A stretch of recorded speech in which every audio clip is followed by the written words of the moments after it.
A tzaddik did many mitzvah while he was alive. We ask Hashem that the neshama of the tzaddik should for us, and that his neshama should ask Hashem for the things that we need. And that is why we go to the Ari cemetery to daven by the graves of tzaddikim. Go ahead, Sheila. Some more facts. Many things in the city of Tzfat are painted blue, including the graves in the cemetery, the inside of Shul's garden instead of types of domes. Why are they painted blue? According to the Kabbalah, the blue reminds us of Shemayim and Hashem.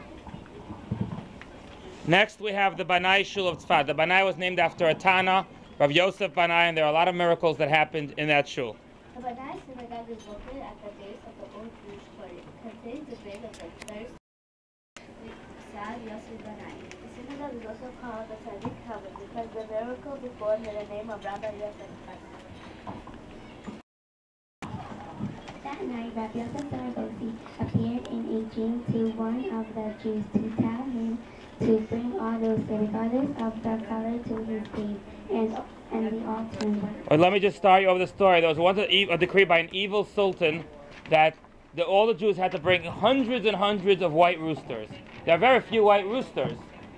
So they davened as Gal said, they davened in the grave of Yosef Saragosi, and he said to bring to the shul all the roosters, red, brown, black, no matter what color.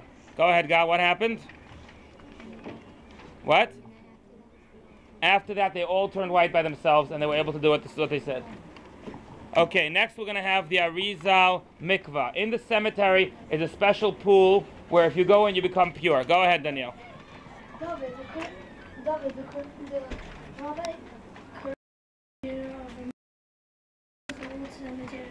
Excuse me? The Ari's Mikvah is one of the more visited and happy places in Tzfat.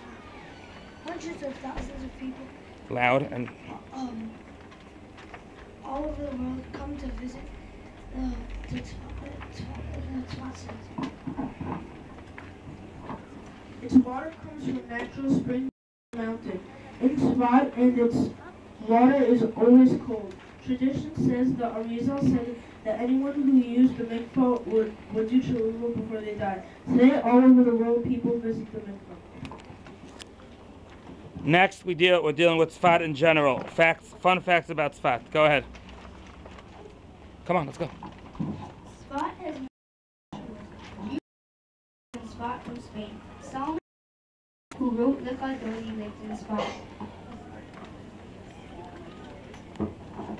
When the British left Tzfat, they gave it to the Arabs. The Jews wanted to free Tzfat from the Arabs, and the Arabs prepared for war. Next we come, while your tour of Tzfat and seeing all the shuls, you might have gotten hungry. There's a very special pizza store in Tzfat. A special street tucked away in the old city of Tzfat. It is there where the street begins that we can get to Tzfat.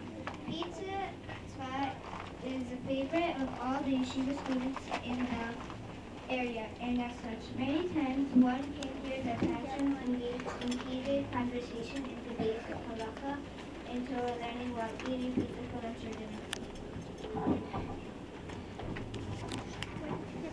Being equally talented in the kitchen and on the guitar, nothing gives Nipa more pleasure than feeding and answering his guests. The supervision is based in Tzaddik Yerushalayim, Ha'eda, the charity which is the best supervision available by many accounts, and pizza is in Tzfat that holds such a high standard. Let me remind everybody that if I see them talking, when I ask them to leave, regardless if it's from my class or from the visiting class. Next, we have Rav Yosef Karo Shul. Rav Yosef Karo was a tremendous Talmid Chacham, a big tzaddik, and he wrote a work in which every piece of halacha is based on, called the Shulchan Aruch. You ever need to find anything halacha, that's the first place any Rav looks, the Shulchan Aruch. Go ahead. Karo became the leader of the Jewish community in Tzfat. Rabbi also the very Shulchan Aruch. The Shulchan Aruch was mostly studying customs. In 1536, Rabbi Karo moved to Tzfat. In 1538, Rabbi Karo was the leader of the Tzfat scholars. He served as head of the communal council of Tzfat.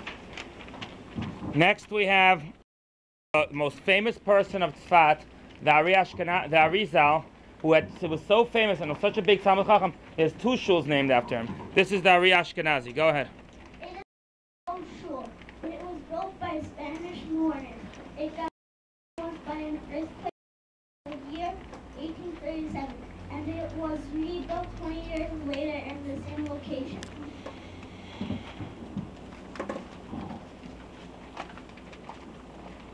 The Hebrew inscription above the entrance reads, "How are we inspiring this place? The synagogue of the Ari of blessed memory."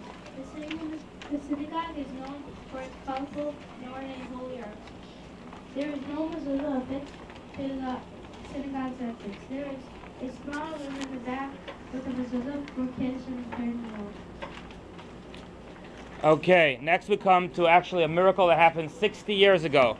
There was a big cannon in Tzfat called the Davidka. It was a very, very serious situation because the Arabs had 10 times more than the Jews. There were only 1,600 Jews. There were 12,000 Arabs, to the point where the Arabs would go into the shops and would say, tomorrow we're going to kill you all anyway, so you may as well give it to us for free today. Let's hear what happened. Sam. Oh, Yaakov. The Davidka's bomb was inaccurate but extremely loud. It was designed to create fear by expressing noise. It made when it was shot in the air. It was an important psychological weapon in the war. When the Arab fighters heard the Davidka fire, the noise it produced was so frightening that they thought it was a no-secret weapon of the Jews. Many people took the story of the Davidka as a miracle from God, since it defies nature as such a small could bring a big victory. Next we come to the second shul of the Arizal, the Ari Sfardi. He was actually the greatest Mekubal that lived since the time of Rav Shimon Bar Yochai. Ari Sephardi shul is 700 years old. Whether stay safe when bombs came in, everyone bowed for Shmuel Nasri, so they were safe. You heard that? There's a piece of shrapnel that came flying in the air, and it would have hit people and killed them, except at that minute everyone went korim, umishtachavim, they bowed on the floor, and the missile went over everybody's head and no one was killed. There is a couple of connects in the back. There is one job by rabbis and it's the meeting almost all day. Inside there's a cola. Okay, next we come to one of the fanciest shul in Tzfat, the shul of the Mari Abuav. It was so fancy, it has 3 Aron Kodeshes. It's one of the nicest shuls there. Inside the shul, 3 arcs stand along the southern line. That wall earthquakes and various battles. It is the only part of the still there. Many people say that when Rabbi Abuav followers came to Tzfat, they carried a Torah scroll written by Rabbi Abuav himself, which is still in the Maria Abuav synagogue today. Tzfat, as I told you, is one of the oldest cities in the world, certainly in Eretz Yisrael. And now we're going to have part of the history. Tzfat is one of the smallest cities in Israel with a population of about 32,000 people. Tzfat has a unique selection of places.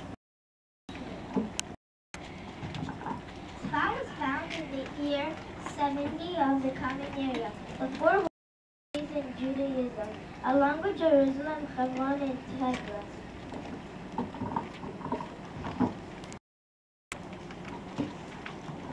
Next we come to the Tzfat Art Gallery. The advantage of the Tzfat Art Gallery over any other one is that the Tzfat Art Gallery has a lot of Judaic art about Judaism, and it's not nearly as expensive as in other places. To see if they were good artists, and here are some people that passed. Left Sika and Stein.